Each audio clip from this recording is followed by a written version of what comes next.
Welcome to the deep dive. If you just look around today, especially online, it feels like we're living in this age of announcement culture. Oh, absolutely. Everything is a broadcast. Everything from like a new morning routine to a massive career change, it's all put out there immediately. We're sort of taught that sharing our goals is the first step, right? Right. The idea is that accountability comes from being visible. You tell everyone, so you have to do it. Exactly. But what if that whole idea, that conventional wisdom, is just fundamentally flawed? What if it's the opposite of helpful? Yeah. What if announcing your plans before you start is actually the single most efficient way to, I don't know, just drain your motivation and basically guarantee you won't finish? It's a really counterintuitive thought, but one that has a lot of power behind it. It does. And today, we are going to be tearing their whole assumption apart. We've been really immersed in this fascinating philosophy that's basically distilled from one core principle: never tell people what you do.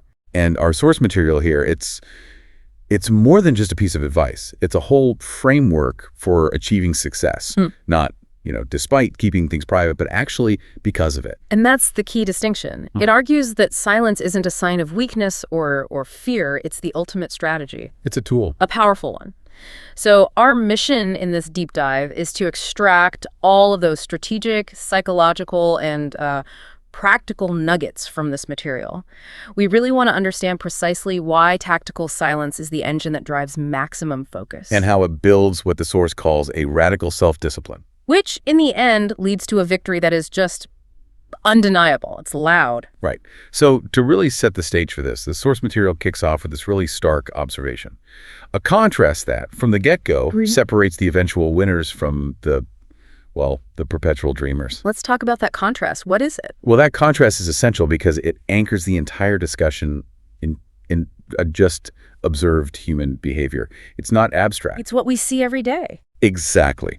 The source notes that most people love to talk about what they're planning long before they actually do anything. And you see this constantly. Think about New Year's Day. Oh, every single year, the gym is packed in January. Or every Monday morning, or every time someone has a new business idea. There's this massive and often, celebrated psychological relief in just articulating the dream. Just in saying it out loud. Yes. But there's this crucial gulf right there. A space between the dreams you announce and the actual sustained action you need to take to make them real. And the source material is pretty ruthless about this, isn't it? It's ruthless. It claims that for most people who declare their goals, their actions afterward rarely match their words. The talk, the announcement itself, it gives you this temporary satisfaction that feels like progress, but it isn't. It's a substitute for progress. It is, and that's precisely where the definition of the real winners comes in.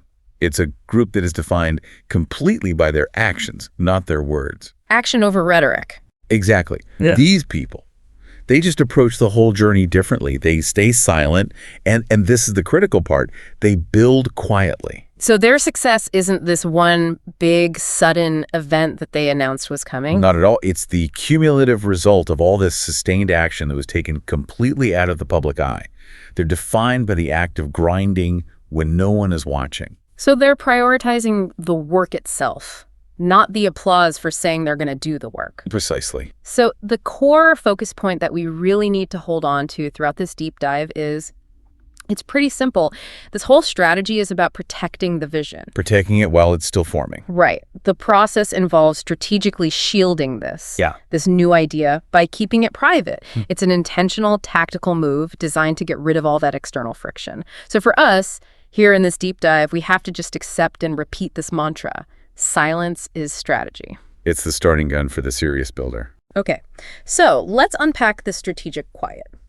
If we accept that first premise that most people talk way too much, the next logical question, and this really defines the first major section of our analysis, is why? Why is sharing your plans early so fundamentally dangerous? Why is silence so critical? It's critical because, and this is how the source material frames it, the early stage of any big project is inherently vulnerable. It's not strong yet.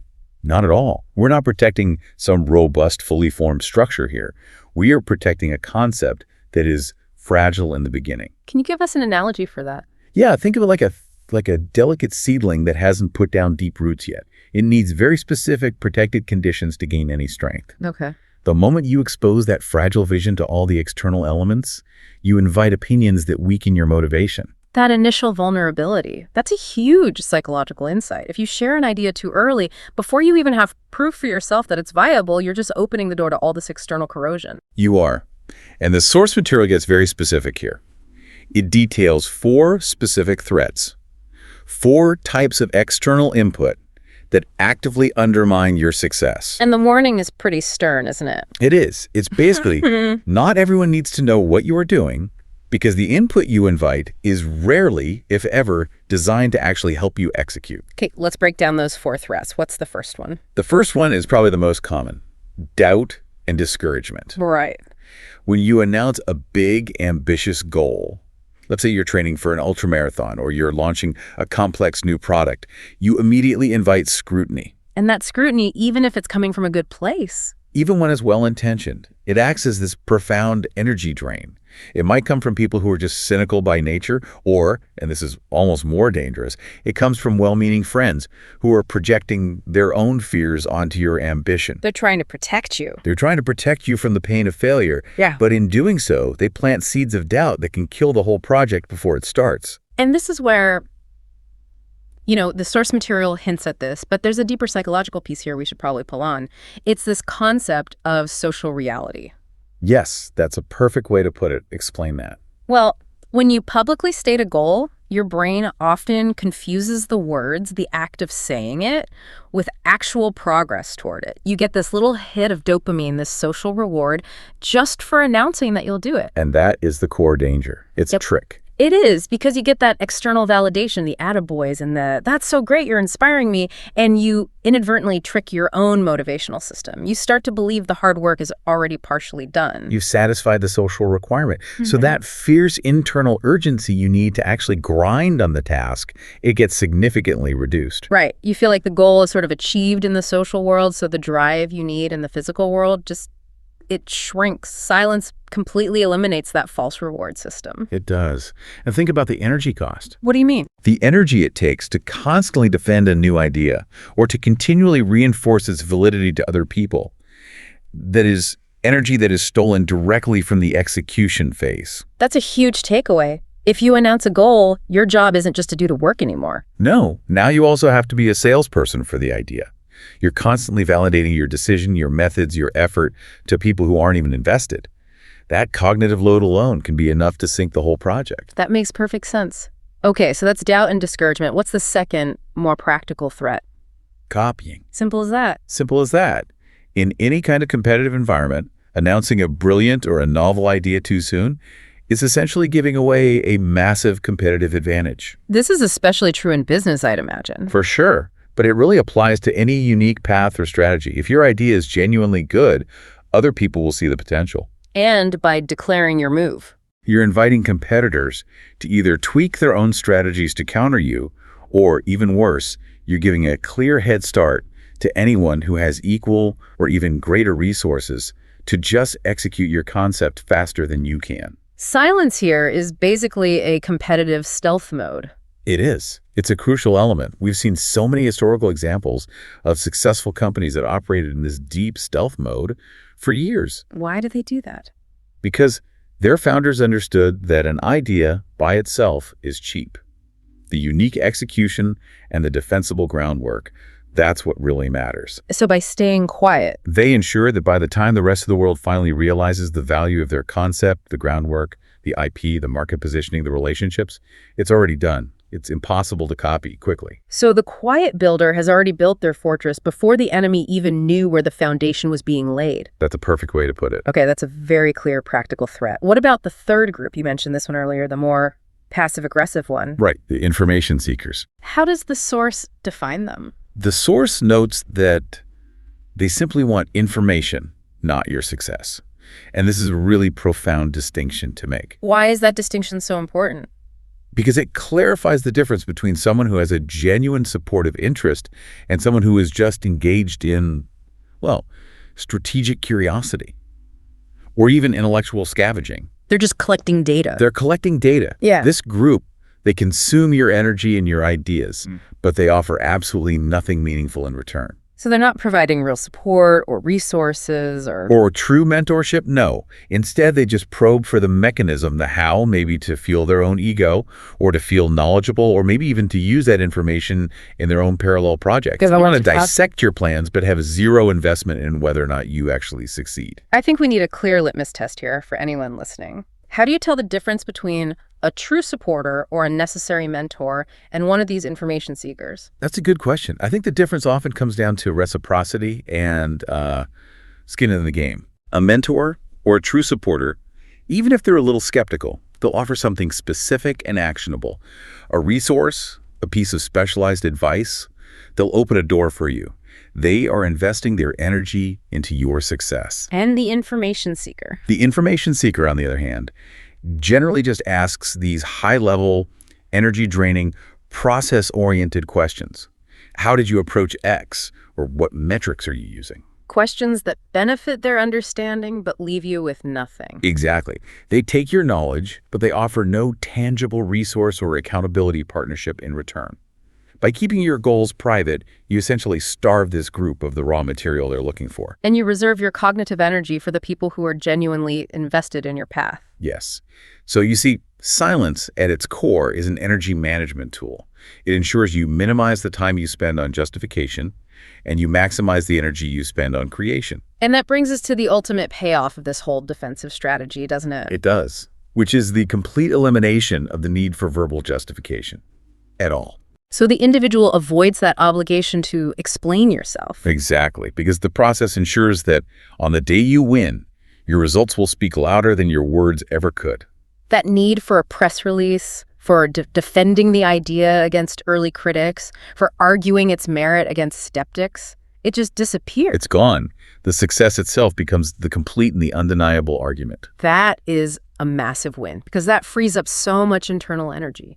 If you're constantly having to explain your process to doubters, you are diverting focus and discipline. You absolutely are. The quiet worker who saves all that energy, bundles it into sustained effort, and eventually unleashes a result that is so self-evident that any prior explanation or defense just becomes completely redundant. So silence, as a defensive measure, it minimizes the energy you spend on justification and maximizes it for creation. Exactly. And what's fascinating here is how the strategy transitions. What do you mean by that? Well, silence begins as this external defense mechanism, right? It's a shield against the discouragers and the copiers. But the source material shows us that it quickly transforms into this powerful internal engine. It becomes a mandatory component for building the psychological machinery you need for discipline and for results. So it shifts from passive protection to active creation. That's it, exactly. So how does this strategic quiet fuel that internal engine? The source material is very specific about this. It focuses on these mental frameworks you need during the quiet phase. Let's call it the work-like mentality. Yes, the 3 specific mindsets. Right. And these mindsets, they're all about eliminating your dependence on external factors and driving this radical self-reliance. Let's start with the first one, which is maybe the most difficult one to actually sustain. The first framework is work like nobody believes in you. Woo! That's a heavy one. It is. But it's the ultimate stress test for your intrinsic motivation. If you just assume that nobody, not your peers, not your family, not the general public, is going to be there to cheer for you, you immediately get rid of that reliance on external validation or cheerleading. You have to. Your motivation must come purely from the vision itself. It has to be for you. This mindset, it centers the locus of control, entirely within the individual. Which is a critical psychological distinction. If you rely on other people's belief in you, your motivation becomes incredibly volatile. It goes up and down with their moods or how much progress they can see. But if you're working because the vision is compelling to you, independent of any external performance metric, your drive becomes unconditional. It's sustained. If the quiet builder can embrace the world's skepticism or even just its indifference, they find their fuel improving it to themselves, not seeking approval from others. Okay, but hold on a second. I think this is where we need to challenge this idea a little bit. Go for it. We're talking about total self-reliance here, working in what's essentially a vacuum of belief. For a lot of people, especially if you're just starting out, some external accountability is crucial to stop you from procrastinating. That's a fair point. I mean, if literally nobody knows what I'm doing, how do I fight that very natural human tendency to delay or just quit when the work gets really, really difficult? Doesn't a little bit of public pressure help some people? It's a critical question, and it really highlights how difficult this path actually is. The source addresses this, but indirectly. It points out that the accountability you get from announcement culture is often very superficial. Superficial in what way? It's accountability to maintain appearances. It's not accountability to the quality of the work. If you're accountable to the world, you might prioritize a fast, visible result over a slow, robust one. Ah, I see. So you're optimizing for perception, not for quality. Exactly. The quiet strategy requires you to replace that external accountability with internal discipline. And that is a much, much harder metric to live by. So you have to build a personal commitment system that's so strong that the fear of failing yourself outweighs the pressure of disappointing an audience. Yes. And that is fostered by the second principle, which is about working like nobody is watching. This requires a brutal, honest assessment of the quality of your own effort. Okay, let's delve into that second principle then. Work like nobody's watching. This is all about ensuring the effort is absolutely genuine, not performative. It is. And it directly tackles this massive tendency we have in modern society to only apply maximum effort when we know it's going to be visible. We see the opposite of this all the time. People post pictures of starting some difficult new routine. Right, the day one post. Exactly. But the consistency and the quality just plummet the moment the camera is off. Because performance, for the sake of an audience, is inherently fragile. It creates an effort that is completely dependent on a reward mechanism that is external and often very temporary. So working like nobody is watching demands this radical authenticity. It forces you to ask yourself, if no one will ever know how many hours I put in, how many times I failed, or how many corners I refused to cut, would I still maintain the exact same quality of work? And the answer has to be yes. It has to be, because the only metric that matters in that scenario is the integrity of the final product. This mindset cultivates deep internal consistency. It makes your effort completely independent of any social reward. And if you put those first two principles together, no external belief and no external observation, you arrive at the third one, which I think is the most psychologically demanding shift of all. Which is, work like nobody is coming to save you. And that's the one. That's the absolute elimination of what you could call rescue fantasy. It is. It fosters this radical discipline and total ownership. The quiet worker recognizes that there will be no magical shortcut, no lottery win, no viral moment, no sudden mentor who's just going to appear and bail them out of the necessary hard work and struggle. So the discipline and the rescue, it all has to come from within. Entirely from within. And this mindset, it's profoundly liberating because it forces you to accept full responsibility. If a task isn't done or if the quality isn't there, it is solely because you failed to execute, not because external help didn't show up. And this level of self-reliance, while it can be terrifying at first, is the engine that generates exceptional, sustained discipline. Because failure becomes this self-contained crisis that only you can solve. Right. It ensures that every single ounce of effort you put in is invested with the seriousness of knowing that you are the single point of both failure and success. So when you put these three frameworks together, work like nobody believes in you, nobody is watching, and nobody is coming to save you, you create this perfect, focused environment. You do. And the source material then explicitly details the crucial progression that this environment makes possible. It's the chain reaction that links this strategic silence directly to tangible outcomes. Okay, so this is the mechanism, the how. It is the mechanical breakdown of the strategy, a very linear, undeniable progression that serves as the backbone of the entire philosophy. And what is it? It states it very clearly. Silence keeps you focused. Focus builds discipline.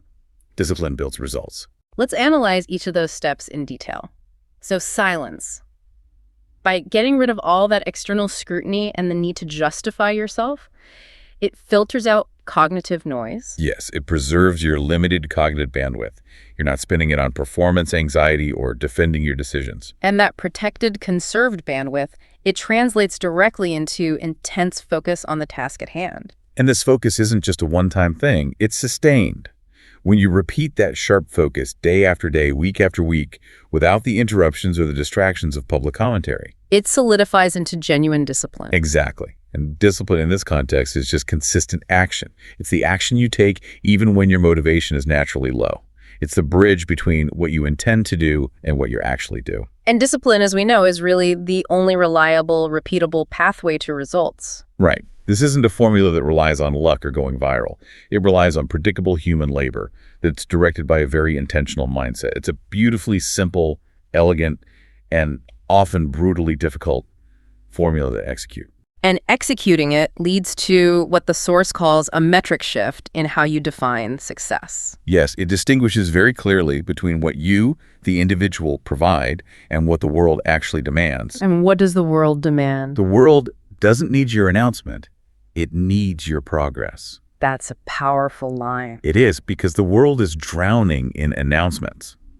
We have an endless supply of cheap promises, but there is a profound scarcity of actual tangible progress and value creation. An announcement costs nothing but breath. Exactly. Progress, on the other hand, requires the consistent investment of time, resources, and mental fortitude over a long, sustained period of quiet work. So by prioritizing that quiet grind, you're aligning your efforts with genuine value creation, not with fleeting social trends. You are. And this circles all the way back to that core mantra.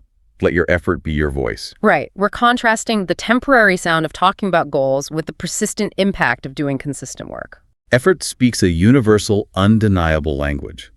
Words can be misleading or overly optimistic or just boastful.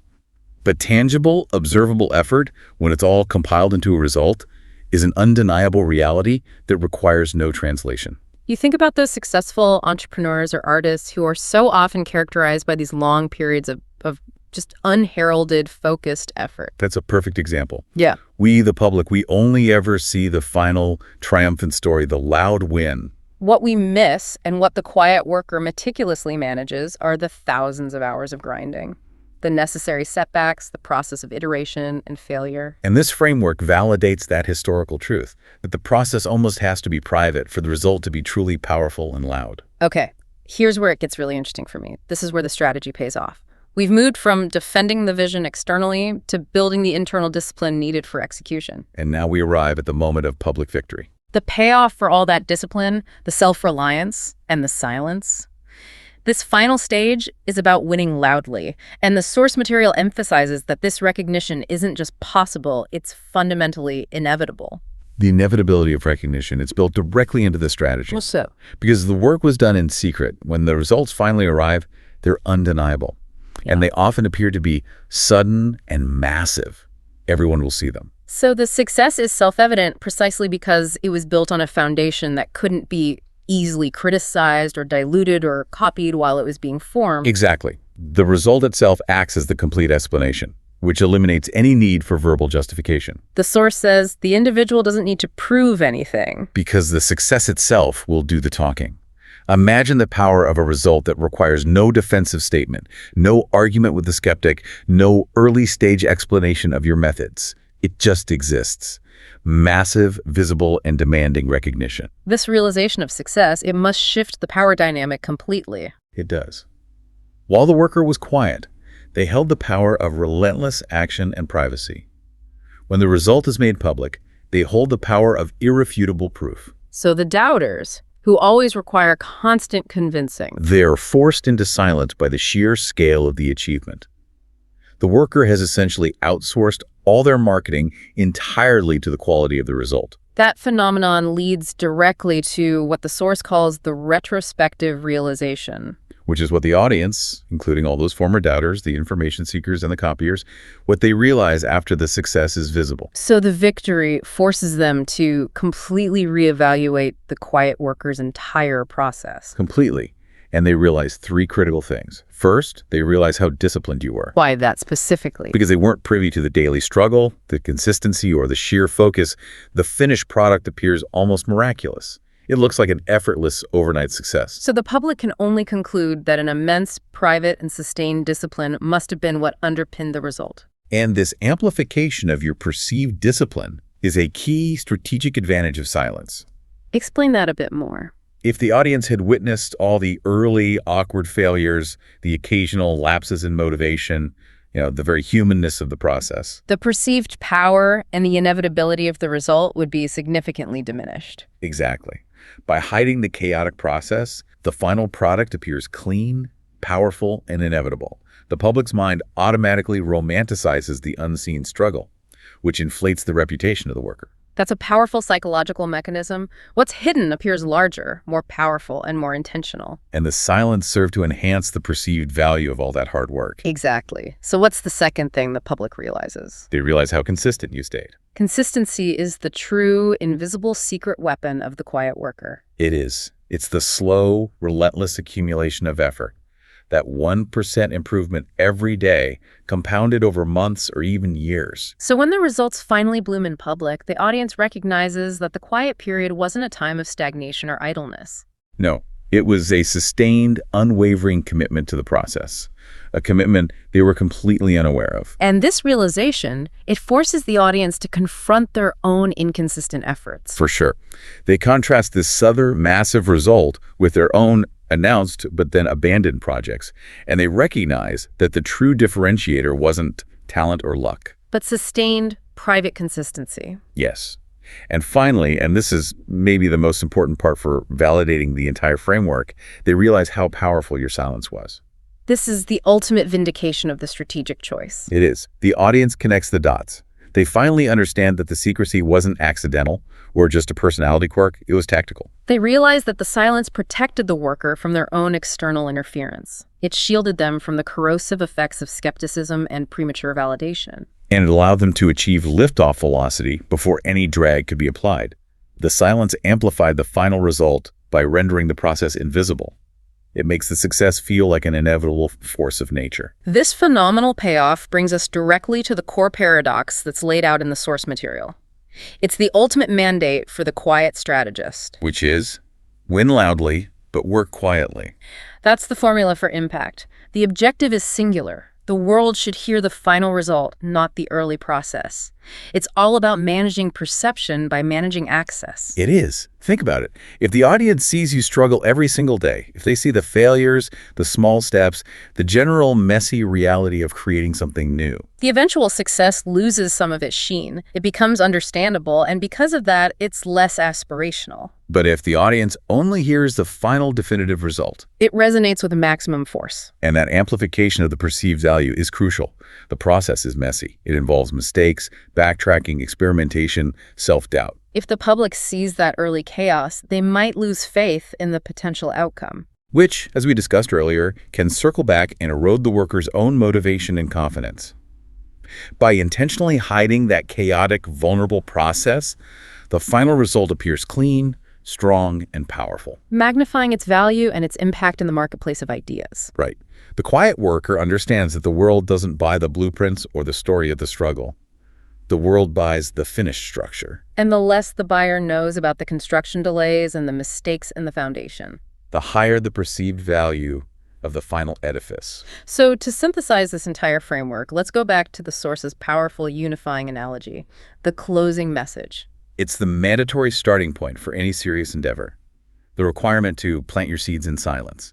That metaphor, it just encapsulates the entire need for that environment of development to be dark, quiet, and profoundly protected from the elements. It does. A seed has to germinate underground, in solitude. It has to be shielded from the sun, the wind, and the elements, so it can develop the strength and the root structure it needs for sustained life. Trying to grow a seed out in the light from day one, constantly exposing it to scrutiny or, trying to pull it up to check on the roots, is almost certainly fatal to its development. And similarly, the great goals of life and work, they require a period of profound, silent rooting. The initial energy has to go into building that foundational discipline, not into creating external noise. And the outcome, the reward for all this strategic silence, is allowing your success bloom in public. The bloom is the noisy, beautiful, undeniable result that requires no external explanation, no defense, and no argument. It just stands on its own merit, funded entirely by the discipline you cultivated in the darkness. Which leads us to the final, simple, and powerful mandate for anyone listening. It summarizes the entire philosophy into just a few instructions for the path forward. Don't tell people what you do. Show them what you've done. And that mandate completely flips the focus from future promises and rhetoric to current, undeniable, and observable reality. It does. This deep dive into the strategy of silence has, I think, demonstrated that privacy isn't a character flaw, nor is it a sign of fear. It is a deliberate, powerful, and effective tool for managing motivation, maximizing focus, and ensuring the full, potent realization of any ambitious goal. It turns the worker into an entirely self-contained engine of success. It does. And that singular focus on self-contained effort, it raises an important final question for you, the listener, to think about long after this deep dive is over. If silence and independence are so incredibly powerful for protecting that fragile vision and for building internal discipline, how do you strategically balance that need for profound internal focus with the necessity of seeking out specialized advice or critical mentorship? That's a great question. Is there a way to compartmentalize the essential need for expert input, the feedback that prevents a catastrophic error, while still maintaining the strategic secrecy you need to preserve your motivation and the integrity of that fragile vision? That is the ultimate tension of the quiet strategist. Knowing when to open the doors just enough to learn, but never so wide that the world is invited in to erode the foundations. Keep building and keep them guessing.